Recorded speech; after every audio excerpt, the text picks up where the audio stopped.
हम है ना चारगोफ का नियम की बात करते हैं। ठीक है, चारगोफ का नियम कैसे स्टार्ट होता है हमारे पास में है ना। हम सबसे पहले क्या करते हैं, डीएनए के स्ट्रक्चर की बात करते हैं। ठीक है, डीएनए दिखने में कैसा होता है।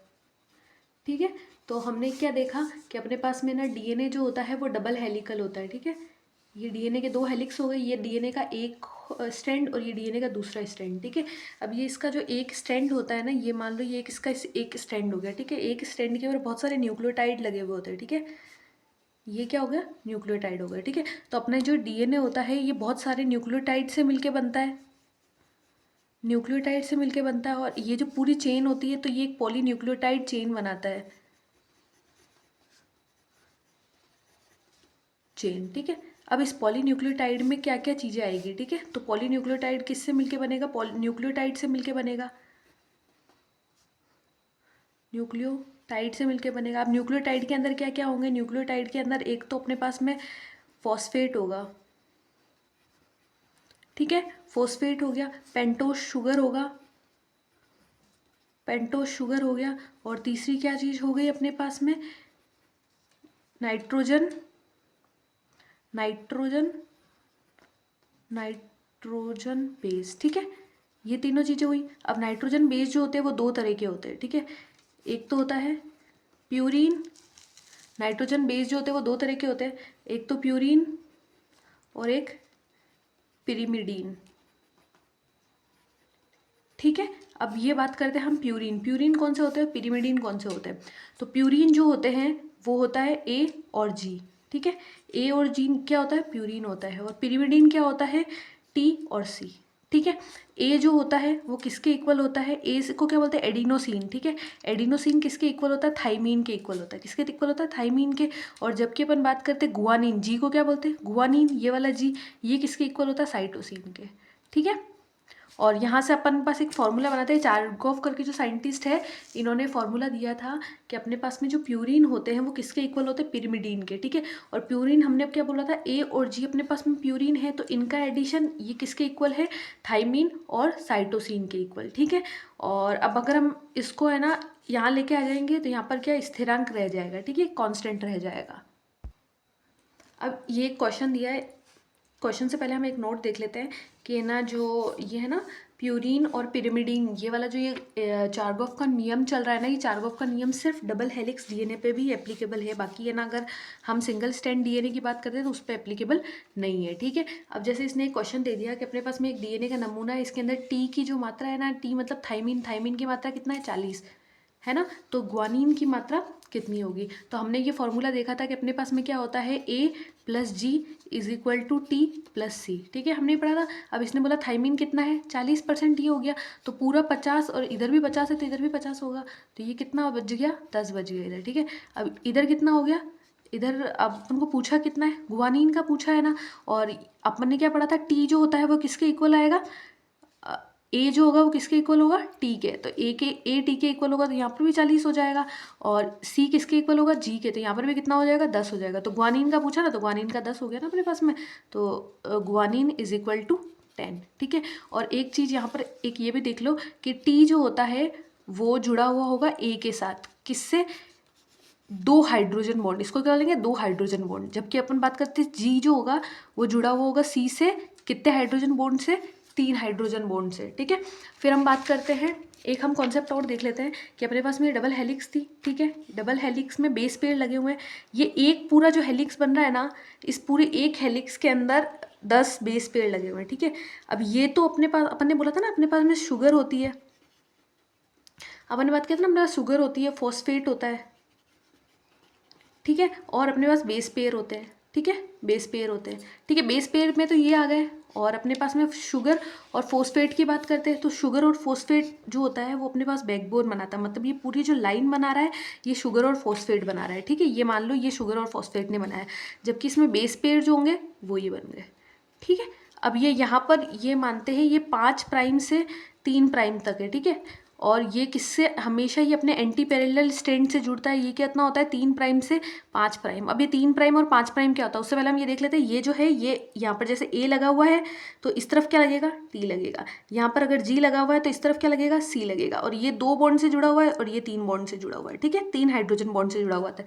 अब अपन बात करेंगे ये 5 प्राइम और 3 प्राइम क्या है, इसको अगले लेक्चर में बात करते हैं। अब हम एक और क्वेश्चन करते हैं कि किसी डीएनए के नमूने में अपने पास में जी दे दिया, ग्वानिन दे दिया 20%, ठीक है, तो ए की मात्रा कितनी होगी, ठीक है। अपने फॉर्मूला अपन वापस लगा देते। फॉर्मूला अपने पास में क्या था, formula A plus G is equal to T plus C. तो इसने क्या बोल दिया, अपने पास में जी कितना है 20 है, ठीक है, जी 20 है तो ये कितना होगा, ये 30 होगा। और अपन ने क्या बोला, ए 30 है तो टी भी कितना होगा, 30 होगा। और जी 20 है तो ये भी कितना होगा, 20 होगा। तो ये अभी पूछा कितना है अपन को, ए पूछा है तो ए कितना हो गया, 30 हो गया, तो 30 आंसर हो जाएगा, ठीक है।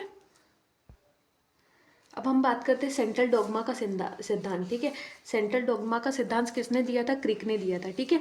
क्रिक जो साइंटिस्ट है उन्होंने ना सेंट्रल डोग्मा दिया था। अब सेंट्रल डोग्मा की बात करते हैं उससे पहले हम ये बात कर देते कि जो डीएनए का जो हेलिकल शेप का जो डायग्राम है ना, ये किसने दिया है, वॉटसन एंड क्रिक, ठीक है, वॉटसन एंड क्रिक ने दिया था। अब सेंट्रल डोग्मा ने क्रिक ने क्या बताया कि अपने पास में डीएनए जो होता है, डीएनए से अगर डीएनए का फॉर्मेशन हो रहा है, ठीक है, डीएनए की एक सिंगल स्ट्रैंड से डीएनए का फॉर्मेशन हो रहा है तो उसको हमने क्या बोला, रिप्लिकेशन, ठीक है। रिप्लिकेशन यानी प्रतिकृति, ठीक है। और अगर अपन बात करते हैं डीएनए से हमने क्या बनाया, आरएनए। डीएनए जो होता है, डीएनए से हमेशा क्या बनता है, आरएनए बनता है, ठीक है। तो इसको क्या बोला, ट्रांसक्रिप्शन। क्या बोलते हैं, डीएनए से अगर आरएनए बनता है तो उसको बोलते हैं हम ट्रांसक्रिप्शन। और आरएनए से अगर प्रोटीन का फॉर्मेशन हो रहा है तो उसको बोलेंगे ट्रांसलेशन।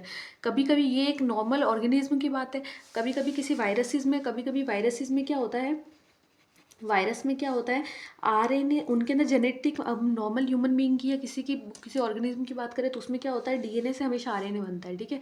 जबकि वायरस में बात करते हैं, हमने बात किया था कुछ वायरॉइड्स वगैरह में, तो उसमें क्या बोला कि जो आरएनए है ना वो उनका जेनेटिक मटेरियल है। आरएनए से किसका फॉर्मेशन हो रहा है, डीएनए का फॉर्मेशन हो रहा है, तो उसको क्या बोलेंगे, रिवर्स ट्रांसक्रिप्शन, ठीक है। रिवर्स ट्रांसक्रिप्शन मतलब ये नॉर्मली अगर डीएनए से आरएनए बन रहा है तो उसको ट्रांसक्रिप्शन बोल दिया। अगर ट्रांसक्रिप्शन की प्रोसेस को अपने उल्टा कर दिया तो उसको क्या बोलेंगे, रिवर्स ट्रांसक्रिप्शन। अब हमने देखा था ना प्रतिकृति मतलब रिप्लिकेशन, ठीक है, रिप्लिकेशन वाला प्रोसेस देखा था हमने। क्या बोला, रिप्लिकेशन में डीएनए से डीएनए का फॉर्मेशन हो रहा है, ठीक है। डीएनए का फॉर्मेशन अब कैसे होगा, अपने पास में ये सिंगल स्ट्रैंड ऑफ, मतलब ये अपने पास में डबल हेलिक्स स्ट्रक्चर है डीएनए का, ठीक है। ये 3 प्राइम से 5 प्राइम, और इसके अगर अपन बात करते हैं इसके साथ जो जुड़ा हुआ है वो दूसरा इसका है, ये चेंज हो रहा है 5 प्राइम से 3 प्राइम तक, ठीक है। इसमें अपन हेलिकेज डालेंगे। हेलिकेज जो होता है वो एक एंजाइम होता है जो इन दोनों स्ट्रैंड्स को क्या करेगा, तोड़ देगा, ठीक है। दोनों स्ट्रैंड को तोड़ने के बाद में ये एक स्ट्रैंड अलग हो गई और ये इसकी दूसरी स्ट्रैंड अलग हो गई, ठीक है। ये 3 प्राइम से 5 प्राइम वाली स्ट्रैंड अलग हो गई और ये 5 प्राइम से 3 प्राइम वाली अलग हो गई। फिर इसमें अपन डालेंगे डीएनए, और डीएनए P3 डालेंगे, ठीक है। ये हम बात करेंगे, इसके आगे बात करेंगे, ठीक है। डीएनए पॉलीमरेज 3 डालेंगे।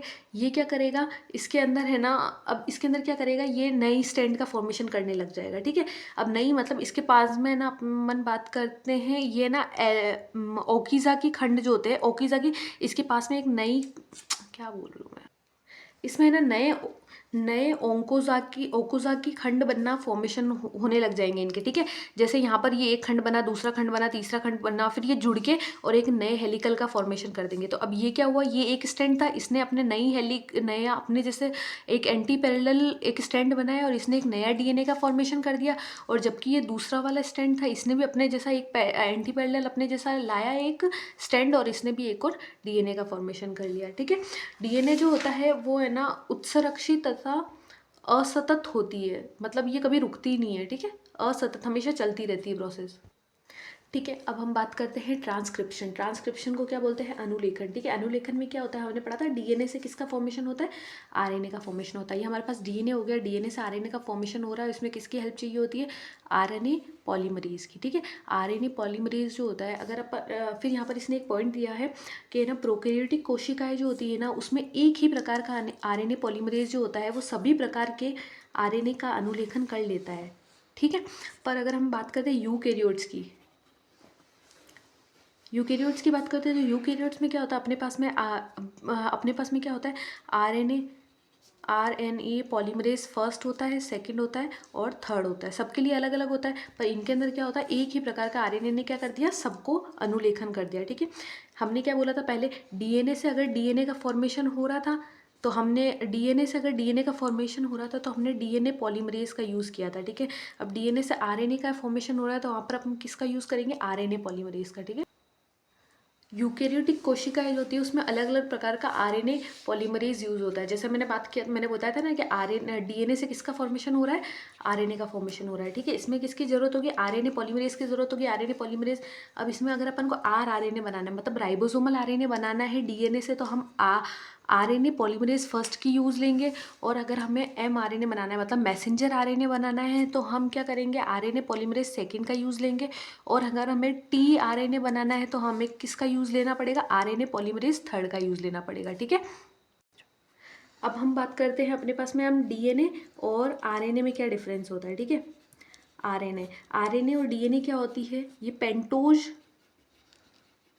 शुगर होती है। ठीक है, पेंटोज शुगर होती है। पेंटोज शुगर मतलब 5 कार्बन की शुगर होती है। जैसे इसको हम बना के देखते हैं, ये हो गई 5 कार्बन की शुगर। देखो, 1 कार्बन, 2, 3, 4 और अभी हम 5वां लगाते हैं। ठीक है, यहाँ पर क्या हो जाएगा, OH H OH H OH H और यहाँ पर लग जाएगा CH2OH। ठीक है, तो कितने कार्बन हो गए, 1 कार्बन, 2 कार्बन, 3 कार्बन, 4 कार्बन और 5 कार्बन। ठीक है, अब अगर हम इसको बोलेंगे हम राइबो न्यूक्लिक एसिड, क्या बोलेंगे, RNA को राइबो न्यूक्लिक एसिड। ठीक है, राइबो न्यूक्लिक एसिड। जबकि बात हम करते हैं DNA की। ठीक है, DNA में क्या होता है, DNA में ये जो पेंटोज शुगर होती है ना, इसमें भी ये पेंटोज शुगर से बन के मिल के बनता है, पर इसमें क्या होता है,